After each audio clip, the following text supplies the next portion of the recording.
जय हिंद दोस्तों, स्वागत है आप सभी का मेरे भाई एक बहुत ही महत्वपूर्ण वीडियो में। ये वीडियो हमारे सीजल मेंस वाले भाइयों के लिए होने वाला है जिनका पेपर 18 जनवरी से शुरू होगा, क्योंकि इस समय ये वीडियो बहुत ही ज्यादा महत्वपूर्ण है। आज मैं देख रहा हूं यहां पर कि जो भी हमारे भाई हैं जो सीजल की तैयारी कर रहे हैं, पहले तो उनके मन में ये विषय है कि ऐसा तो नहीं कि रिजल्ट रिवाइज हो जाएगा, या फिर जो मेंस का पेपर देने जा रहे हैं उनके मन में ये है कि भैया स्ट्रेटजी हम क्या रखें, लास्ट टाइम हमारा टिप्स क्या हो। वो बातें अगर किसी टॉपर या सिलेक्टेड कैंडिडेट या किसी अच्छे व्यक्ति से पता चल जाती है तो हम लोग उसी को फॉलो करके हम आगे बढ़ते हैं। देखिए मेरे भाई, आप लोग सभी मेरे भाई और बहन के बराबर हो, ठीक है। और मैं आपको बताऊं तो जिस सीजल के रास्ते पर आप चल रहे हो, इस रास्ते से होकर के मैं गुजरा भी हूं, और ना सिर्फ गुजरा हूं बल्कि मैंने सिलेक्शन लिया भी है। सीजल में, सीएचएसएल में, सीपीओ में, तीनों परीक्षाएं हमने क्रैक की, टॉप रैंक के साथ में हमने क्रैक की। और मेरे भाई हमारा अच्छा एक्सपीरियंस भी रहा है तीनों को पेपर को क्रैक करके सिलेक्शन लेने का। और पिछले कुछ समय से जब मैंने बच्चों के इंटरव्यू भी मैं लेता हूं, वहां पर भी कुछ ऐसे महत्वपूर्ण टिप्स निकल करके आते हैं जो मुझे लगता है कि जब आपका पेपर आएगा ना, तब मैं आप लोगों के साथ में शेयर करूंगा, और उसको आप ध्यान में लेके जाना तो आपका सिलेक्शन जरूर होगा। तो आज ये वीडियो उसी को लेकर के है, थोड़ी सी जो नर्वसनेस आप लोगों की पीक पर आ रखी है उसको लेकर के है, ठीक है। तो पूरी वीडियो को शुरू से लेकर के अंत तक देखिएगा और सारी बातों को समझिएगा। सबसे पहले आप लोगों में ये कमेंट आएगा, जी आप तो यूट्यूब पर थे ही नहीं, मेंस के लिए तो आपने कुछ किया ही नहीं, ठीक है। लास्ट टाइम पे आपने बस प्रोबेबिलिटी और परम्यूटेशन कॉम्बिनेशन की आपने वीडियो डाली। तो मैं आपको मेरे भाई बता दूं कि प्रोबेबिलिटी और साथ में स्टैटिस्टिक्स ये मैंने पिछली मेंस के वक्त में ही डाल दिया था, और मैंने बच्चों को कह दिया था कि आप उससे पढ़ लें। और दूसरी बात, मैं ये मानता हूं कि मेरे भाई गुरु वो नहीं होता जो अंतिम समय तक तुम्हारा हाथ पकड़े रहता है, कुछ पल के लिए छोड़ना बहुत जरूरी है, ठीक है। और वही मैंने काम किया कि अंतिम के 10 दिन, 12 दिन, 15 दिन मैंने आपको आपके हाल पे छोड़ा, ताकि आप अपने मॉक टेस्ट पे और रिवीजन पे पूरी तरीके से काम कर पाओ। पूरे मेरे इशारों पे ना चलो, पूरी मेरी चीज़ों के अकॉर्डिंग ना चलो, क्योंकि हर बच्चे की अपनी अपनी कहानी है। किसी का कोई सब्जेक्ट स्ट्रांग है, किसी का कोई सब्जेक्ट वीक है, तो हम आपके वक्त को लेकर के अपने हिसाब से नहीं नचवा सकते थे। इसीलिए हमने आपको आपके हाल पे छोड़ा। और ये बात मैंने लिखा कि I intentionally give you space in the last few days, क्योंकि मेरे भाई एक टीचर का जॉब होता है कि आपको अपने तरीके से प्रिपेयर करवाए, लास्ट सेकंड पे भी आपका हाथ ना पकड़े रहे, नहीं तो आप रेस नहीं भाग पाओगे। अब सबसे बड़ी बात यहां पर क्या करनी है वो समझिए। अब हमारे पास में एक महत्वपूर्ण वीडियो है जिसके माध्यम से आपको यहां पर अपने पेपर के लिए पूरी तरीके से तैयार होना है। तो आपके पास में जो ये अब दिन बचे हुए हैं, इसमें आप अगर कुछ सोचेंगे कि हम नया पढ़ ले, कुछ नया जो है एकदम बना ले वहां पर, तो ये पॉसिबल नहीं हो सकता है। वो एक इडियम है, Rome was not built in a day, तो उस बात का आपको ध्यान रखना है। आपने पिछले 1 साल में, 2 साल में, 3 साल में जो आपने तैयारी की है, आपको अपने तैयारी के ऊपर में बढ़िया तरीके से ट्रस्ट रखना है, ठीक है। और ये जो अंतिम के 48 घंटे होते हैं ये बड़े महत्वपूर्ण होते हैं, इसके अंदर में पैनिक बिल्कुल भी नहीं करना है, मैं आपको बता रहा हूँ, ठीक है। कंसिस्टेंसी रखोगे तो मेरे भाई यहाँ पर ऑलरेडी आप बहुत आगे बढ़ जाओगे, ठीक। 2 सेक्शन है आपके, सेक्शन 1, सेक्शन 2। मैं आपको वो चीजें बताऊंगा जो इंपॉर्टेंट है, जो एक एस्पिरेंट पॉइंट ऑफ व्यू से आपको सोचना चाहिए। तभी ये कहेंगे मन शांत रखो, काम रखो, ये रखो, वो रखो, मैं थोड़ा अलग बात करूंगा, क्योंकि वो चीज आपको पता है तो उस पर क्यों डीप डाइव करना, ठीक है। तो सबसे पहले देखो, तुम्हारा जो पेपर में सेक्शन 1 आएगा जहां पर मैथ और रीजनिंग होगा, उसमें यहां पर क्या करना, रीजनिंग में 25 मिनट का समय लेकर के अपना, चूंकि आप लोग मॉक टेस्ट दे चुके होगे या देख चुके हो तो आपको पता होगा कि ऑन एन एवरेज आपका कितना टाइम आ रहा है, लेकिन आप 25 मिनट का मेरे भाई समय लेकर के आप यहां पर शुरुआत करना। अच्छा, जो पहला सेक्शन आपका आएगा मैथ और रीजनिंग का मेरे भाई, तो शुरुआत रीजनिंग से करना, क्योंकि रीजनिंग के क्वेश्चन थोड़े आपको आसान नजर आएंगे, थोड़ा जल्दी जल्दी जल्दी जल्दी बनता शुरू हो जाएगा, तो वहां पर आपका कॉन्फिडेंस आ जाएगा। तो रीजनिंग को 25 मिनट, मैथ को 35 मिनट, इतना दे करके अलॉट करके, और तब अपने पेपर की शुरुआत करना। यहां पर अगर जैसे सीटिंग अरेंजमेंट का क्वेश्चन है, पजल का क्वेश्चन है, या कोई ऐसा सवाल है जो बहुत वक्त लेकर के जाएगा, उसको मार्क पर रिव्यू कर देना। कभी भी पूरे के पूरे सवालों को बनाने के पीछे मत भागना, ये मेरा पर्सनल एक्सपीरियंस है और मैं आपको ये बता रहा हूँ। दुनिया को बिल्कुल दिखाने की जरूरत नहीं है कि यहाँ 90 में 90 आए कि नहीं आए, ठीक है। आप अपना रैंक दिखा दीजिए, आप अपना सिलेक्शन दिखा दीजिए, आपको आपका पोस्ट मिल गया, अपने आप में वो काफी है। काफ़ी लोग ऐसे हैं यूट्यूब पर वीडियोस भी बनाते हैं, चैनल भी है उनके, अलग अलग पोस्ट उनको प्राप्त हो चुका है, लेकिन आप यकीन मानो आपको ये तक नहीं पता कि उनके मेंस में मार्क्स कितने थे, उनके मैथ्स में मार्क्स कितने थे। और वो जो गाइड करते हैं आप उसको पढ़ करके चलते हो, सोचो। तो ये मैटर नहीं करता कि इंडिविजुअल सब्जेक्ट के स्कोर क्या है, ये मैटर करता है ओवरऑल स्कोर क्या है। और ओवरऑल स्कोर को काम करने के लिए इंडिविजुअलिटी पर थोड़ा सा कम जाना चाहिए, 100% पे कम फोकस करना चाहिए। मैथ्स जो कि आपको 35 मिनट मिलेगा मेरे भाई, वहां पर आपको थोड़ा सा जो है, जैसे मैंने लाइन लिखा है बड़ा प्यारा, कि मैथ्स रिक्वायर अ काम mind bye securing marks in reasoning first you enter maths with momentum. और जैसे देखो, ये दो चीज ऐसे होती है ना जिनमें पेन चलाना होता है, तो यहाँ पर आप जब मैथ्स पे शिफ्ट करोगे तो उस समय एक अच्छे मोमेंटम पे होगा, आपकी स्पीड अच्छी बन गई होगी। स्पीड अच्छी बन गई होगी तो उसको स्लो करने की कोशिश मत करना, उसी स्पीड उसी मोमेंटम के साथ में मैथ्स में भी सारे के सारे यहाँ पर जो है वो सवाल को लगाते जाना। ठीक है। दोनों सेक्शन में एक काम करना है और वो करना है 1 मिनट रूल अप्लाई करना है कि अगर मेरा कोई सवाल 1 मिनट सवा मिनट से ज्यादा वक्त ले रहा है और मुझे पता है कि अभी ये और वक्त लेगा, 1-1.5 मिनट और वक्त लेगा, ऑन द स्पॉट उसको रोको, ऑन द स्पॉट उसको मार्क पर रिव्यू करो और आगे बढ़ जाओ। सारे सवाल खत्म करने के बाद में आकर के उसको दोबारा बनाना, इस बात का ध्यान रखना। ये मेरी स्ट्रेटजी थी और इसी कारण से मेरे मैथ में 50 में 50, इंग्लिश में 50 में 50, रीजनिंग में 50 में 50 हमेशा से आए। स्कोर कार्ड भी मैंने आप लोगों को यूट्यूब पर दिखाया था। ठीक। अब जो दूसरा सेक्शन आ जाता है बच्चों, वो आपका आ जाता है इंग्लिश का और जीके का। ये रीडिंग सेक्शन है आपका। रीडिंग सेक्शन में क्या होता है कि कामनेस और केयरफुलनेस दोनों चाहिए होती है। आपको पूरी तरीके से प्रेजेंट होना होता है वहां पे। यहाँ पर आपका हाथ नहीं चलता है, यहाँ आपका दिमाग चलता है। अगर आप रीडिंग बिटवीन द लाइंस वाली बात की मतलब एकदम गहरा अध्ययन नहीं कर पाते हो ना, तो उसमें आपसे हो जाती हैं गलतियां। और ये अक्सर मैंने देखा है कि बच्चे यहाँ पर क्या करते हैं, सबसे बड़ी गलती मैं आपको बता रहा हूँ कि बच्चों की जो है वो यहाँ पर क्या है। सबसे बड़ी गलती मेरे भाई यहाँ पर ये है कि जैसे शुरू का जो होता है ना मैथ और रीजनिंग वाला भाग, तो इस वाले भाग में वो यहाँ पर क्या करेंगे, इस वाले में इसमें बहुत ज्यादा समय देते हैं। और इसमें समय देने के कारण फिर उनके साथ में दिक्कत यहाँ पर ये आती है कि जब वो इंग्लिश के पेपर के पास में पहुंचते हैं तो यहाँ खाली पैसेज को एकदम भगाते रहेंगे, जबरदस्ती का स्पीड में पढ़ते रहेंगे, PQRS स्पीड में पढ़ते रहेंगे। ऐसा लगेगा कि जैसे इधर वाले क्वेश्चन के नंबर कम मिलते हैं, उधर वाले के ज्यादा मिलते हैं। ये काम मत करिए। अब तो आपका सेक्शन वाइज भी कर दिया गया, वो सेक्शन पहला खत्म होगा तब आप इस सेक्शन में एंटर करेंगे। तो इसमें जब आप करेंगे तो आप तसल्ली से पढ़िएगा, इसमें भी कोई भागम भाग मत लीजिएगा। अच्छा खासा आपको वक्त मिलेगा। तो वहां पर कॉम्प्रिहेंशन या पैसेज को पहले तो एक गो मार लीजिए, एक बार में पूरा पूरा पढ़ लीजिए। ठीक है। एक बार पूरा पढ़ने के बाद में फिर क्वेश्चंस को पढ़ लीजिए। पहला जब रीडिंग कॉम्प्रिहेंशन को करते हैं, देखो कॉम्प्रिहेंशन बनाने का एक तरीका होता है, ट्रिक होता है। वो पहला होता है कि एकदम पहला वाला जो लाइन मतलब शुरू से लेकर के तक एकदम फास्ट फास्ट फास्ट फास्ट पढ़ लेना होता है। फिर उसके बाद में सारे क्वेश्चंस को देखने होते हैं। और फिर तब दूसरी बार में जब तुम पढ़ने जाते हो तो थोड़ा आराम से पढ़ते हो और कोशिश करते हो ये जो सवाल नीचे आए हुए थे इनको एक बार हम जाकर के ऊपर खोजेंगे कि यहाँ पर इसका जिक्र कहाँ पर हुआ था। ठीक है। और जब उसका जिक्र वहां देखते हो तो ऑन द स्पॉट उसको मार्क कर लो, हाईलाइट कर लो, या वहां से उठा करके अपने कॉम्प्रिहेंशन को पढ़ लो, क्वेश्चन को मेरे भाई बना लो। तो इंग्लिश में थोड़ा इस बात का ध्यान रखना, कॉम्प्रिहेंशन के ऊपर में थोड़ा सा जो है पेशेंस के साथ में उसको पढ़ना, PQRS में पेशेंस के साथ उसको पढ़ना। कई बार होता है जबरदस्ती का तुम्हारा एक PQRS बन गया है लेकिन तुम 3-4 अलग अलग तरीके लगा करके फ्रेमिंग करने की कोशिश कर रहे हो, ये ना सही, ऐसे तो हो सकता है। नहीं नहीं यार मुझे इसमें डाउट लग रहा है, क्या पता यहाँ पर PRQS हो सकता है, नहीं नहीं यार PSQR भी तो हो सकता है। भैया अगर किसी सवाल पर फिर से कह रहा हूं डाउट आए, 1 मिनट से ज्यादा है, उसको मार्क पर रिव्यू करके आगे बढ़ो। ठीक है।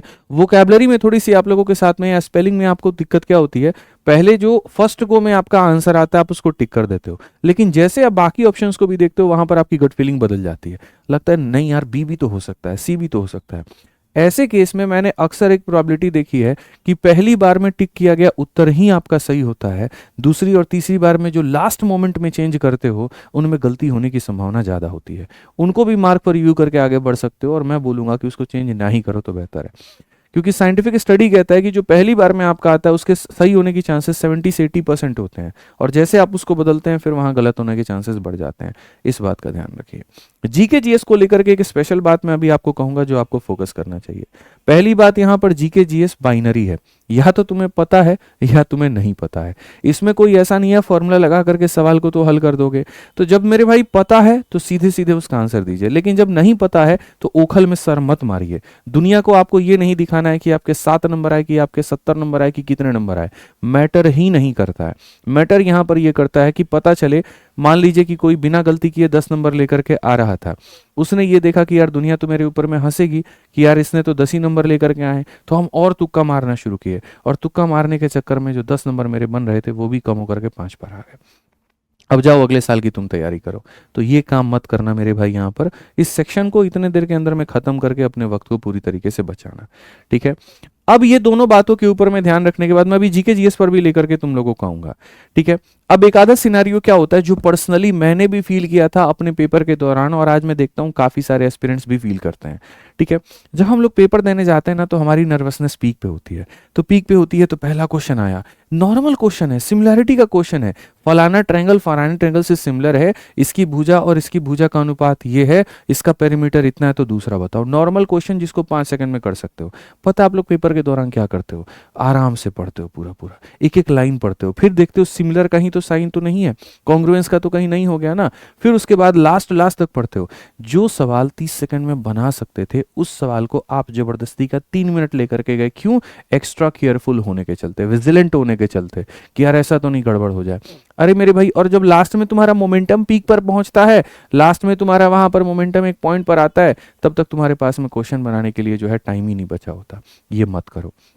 यहाँ पर बहुत स्लो जाने की जरूरत नहीं है, बहुत फास्ट जाने की जरूरत नहीं है, बट एक फिक्स्ड मोमेंटम वो लेकर के चलने की जरूरत है, जिसके बारे में मैंने कहा है कि अगर मेरे भाई यहाँ पर पेपर जो है आसान आ जाता है तो लोग वहां पर क्या करते हैं, और समय लेना शुरू करते हैं। कई बार आपने देखा होगा पेपर बहुत आसान आया, और आसान पेपर आने के बाद में भी लोगों के पूरे नंबर नहीं आते हैं, अच्छे नंबर नहीं आते हैं। पता है क्यों?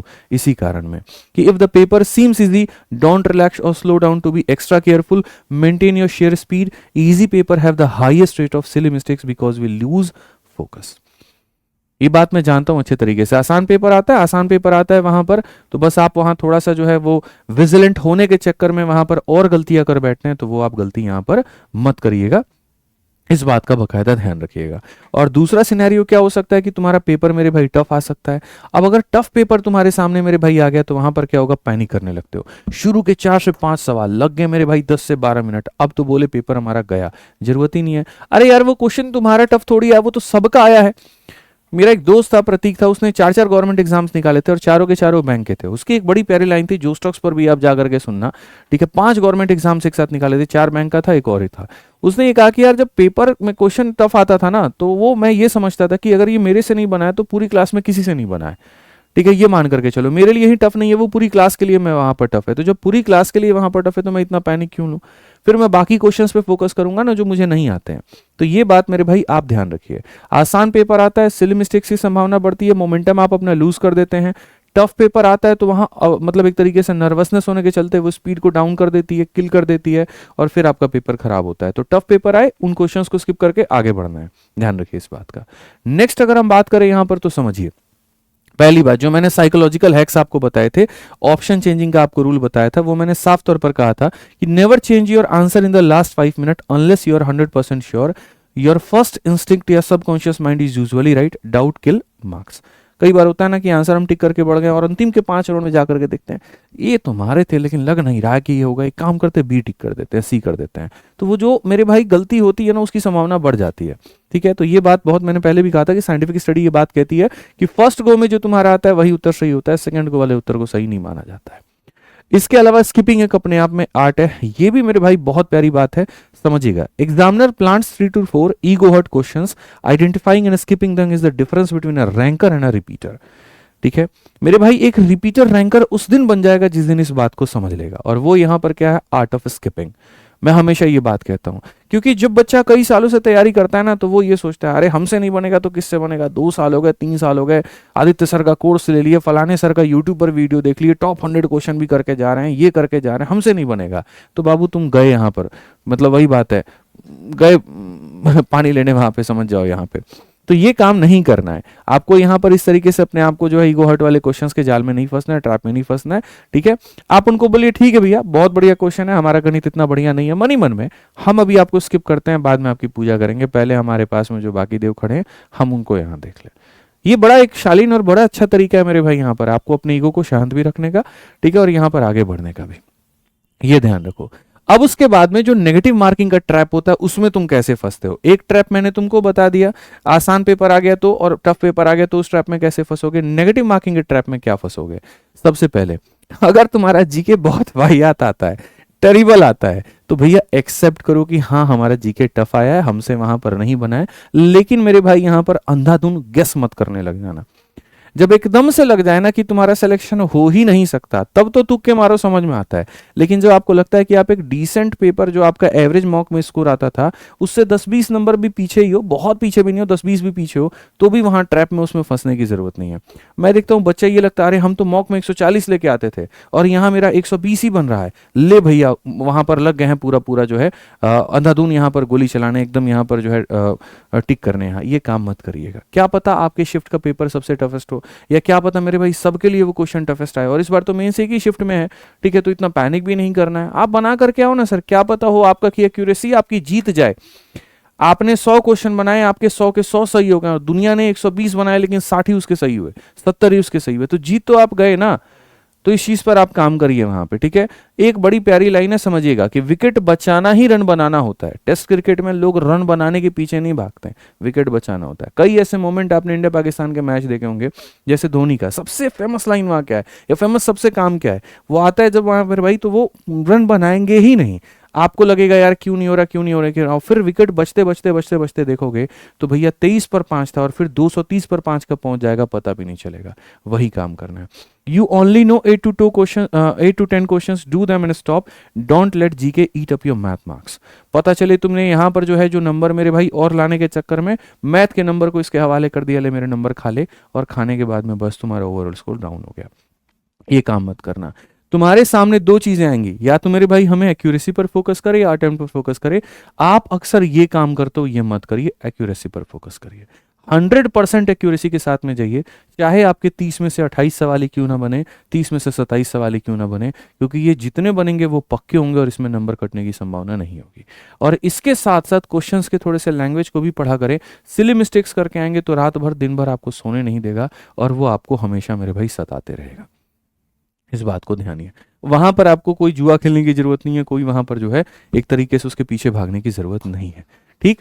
क्योंकि आपको ट्रैक को समझ जाओगे ना, तो ईगो और मार्क्स का बीच का संबंध आप समझ जाओगे कि कैसे ईगो आपके मार्क्स को खत्म करता है। एग्जामिनर हमेशा 3-4 स्पीड ब्रेकर लेकर के पेपर में आता है, और वो डिजाइन ही इसीलिए किए होते हैं कि आपका वक्त मेरे भाई बर्बाद किया जा सके। इसीलिए एक लाइन यहाँ लिखा है कि अगर कोई एक सवाल 1 मिनट से ज्यादा ले रहा है तो छोड़ दीजिए, छोड़ दीजिए, आप उसको स्किप करके आगे बढ़ते रहिए, बेहतर है, ठीक है। तब आप अपने मार्क्स को मेरे भाई लेकर के आ पाएंगे, ठीक। साथ में कंप्यूटर और टाइपिंग भी आपका नेक्स्ट डे है, तो कंप्यूटर टाइपिंग के लिए तो बहुत ज़्यादा टिप्स है नहीं मेरे पास में, क्योंकि उसमें आप लोग एक्सपर्ट हो गए ही। लेकिन फिर भी एक बात कह करके जाऊंगा, और वो ये कह करके जाऊंगा कि मेरे भाई कंप्यूटर आपका क्वालिफाइंग है, लेकिन इसका मतलब ये नहीं कि एकदम छोड़ करके चले गए, ठीक है।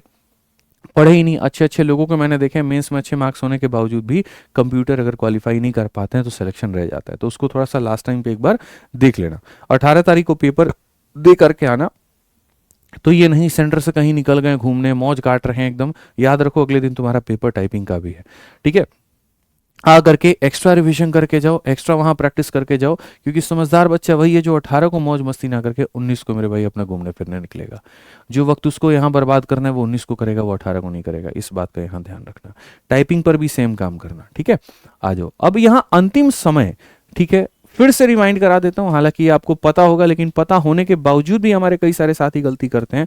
आप ये गलती मत करना। और वो यहाँ पर क्या है, एडमिट कार्ड के एक नहीं 2-2 फोटोकॉपी लेके जाना। थोड़ा पैसा जो है जेब से निकाल लेना। कई लोगों को लगता है 10 रुपया का भैया एडमिट कार्ड का एक फोटोकॉपी आता है, यहाँ पर एक और फोटोकॉपी निकालने का मतलब 10 रुपये को वेस्ट करना है, ठीक है। तुम्हारी जिंदगी और 1 साल जो है ना मेहनत जो तुमने की है वो ज्यादा यहाँ कीमती है, ठीक है। 10 रुपये का एडमिट कार्ड कीमती नहीं है। तो 2 फोटोकॉपी लेकर के जाओ और आराम से वहां पर जो है, अगर कभी एक दोनों को अलग अलग जगह रखो। एक को जैसे पर्स में रख लिया, वैलेट में रख लिया, एक को बैग में रख लिया। कई बार हड़बड़ सड़बड़ में बैग कहीं छूट गया, मेट्रो में छूट गया, ऑटो में छूट गया, कहीं पर भी छूट गया, तो वैलेट वाला एडमिट कार्ड तुम्हारे साथ वहां पर जाता है, वो बेनिफिट है वहाँ। या कई बार पर्स चोरी हो गई तो बैग के अंदर में है। इसके अलावा आईडी प्रूफ आप अपने पास में मेरे भाई 2-2 लेकर के जाइए। कई बार एक से फोटो या डीओबी मैच नहीं करता है तो दूसरे से मैच करेगा। और आईडी प्रूफ में इस बात का ध्यान रखना कि डेट ऑफ बर्थ मेंशन्ड हो, ठीक है। अगर जन्म दिनांक वहाँ मेंशन्ड नहीं है तो फिर वो आईडी प्रूफ किसी काम का नहीं है, फिर वो भगा देंगे तुम्हें, ठीक है। पेपर के पहले 8 घंटे की नींद लेके जाना भाई। देखो एक ह्यूमन फैक्ट है, आपने बहुत मेहनत की है यार, 1 साल 1.5 साल आपने मेहनत की है भाई, ठीक है। और आप यहाँ ऐसा नहीं है कि हाँ अंतिम के समय में आप थोड़ा 2-4 घंटा और एक्स्ट्रा पढ़ लोगे तो ज़्यादा नंबर आएंगे, नहीं होगा। बस उस समय प्रॉपर स्लीप लेके जाओगे। मैं भी ऐसा व्यक्ति था जिसको ये लगता था कि नींद के साथ कॉम्प्रोमाइज़ कर लूंगा ना और खूब मेहनत करूंगा तो बहुत आगे बढ़ जाऊंगा। वैसी स्थिति में शरीर एक लिमिट तक काम करती है, उसके बाद में वो भी साथ छोड़ देती है। वो भी ये कहती है भाई अब तुम्हारे इंजन को हम बहुत खींच नहीं सकते हैं, अपने इंजन पे खुद फ्यूलिंग का काम करो तुम। ठीक है। तो सोना, फिर शांत मन को रखना, शांत मन से जाना, वो अपने आप में एक आपको राजा बनाती है। तो यहाँ पर अपने ज़िंदगी किसी और के हाथों में मत दें, पैनिकनेस के तो हाथों में बिल्कुल भी मत दें।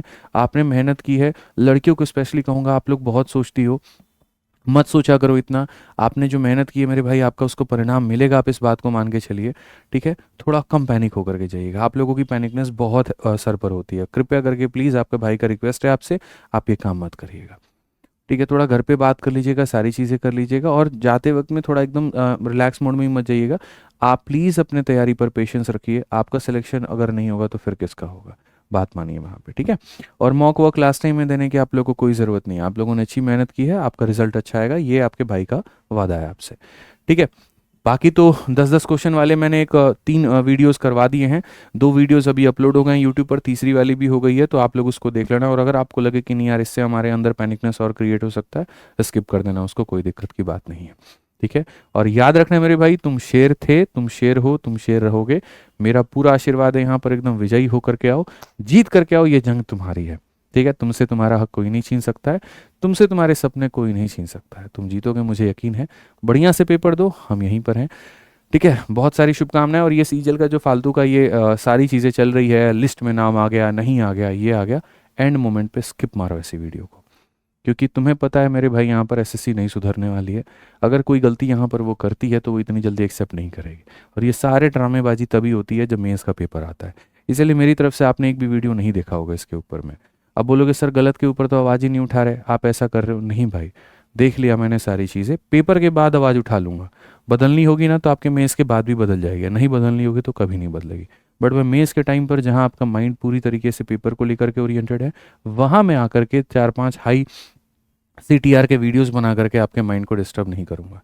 जब मैं कह रहा हूँ सारी चीज़ों को अवॉइड करके पढ़ाई पर फोकस करो, तो मैं आपके वक्त को ज़ाया वहाँ नहीं करूँगा। ठीक है। तो बढ़िया से पढ़ाई करो, मैं आपके साथ हूँ। All the best. Mata Rani खुश रखें। बहुत बहुत धन्यवाद। जय हिंद।